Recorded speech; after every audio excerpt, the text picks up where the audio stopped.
来たー、来たぞー。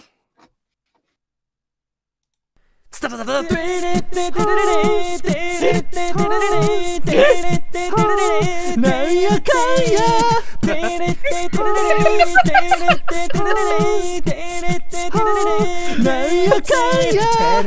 俺は高校生探偵工藤新一。幼馴染で後輩の成瀬とメイちゃんと遊園地遊びに行って、黒ずくめの男の怪しげな取引現場を目撃した。取引を見るのに夢中になっていた俺は、背後から近づいてくるもう一人の仲間に気づかなかった。俺はその男に毒薬を飲まされ、目が覚めたら体が縮んでしまっていた。工藤新一が生きてると奴らにバレたらまた命を狙われ、周りの人間にも被害が及ぶ。アガサ博士の助言で正体を隠すことにした俺は、成瀬とメイちゃんに名前を聞かれて、とっさに江戸川コナンと名乗り、奴らの情報をつかむために父親が探偵をやっているメルちゃんの家に転がり込んだ。たった一つの真実ミルク。見た目は子供、頭脳は大人。その名はパワ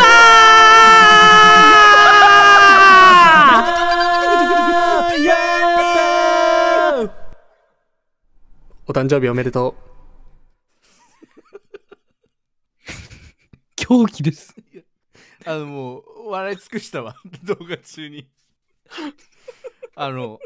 怖い。なんやかんやって言ってましたよね。最後のところチュクチュクチュクチュクチュクチュクチュクチュクのところ好き俺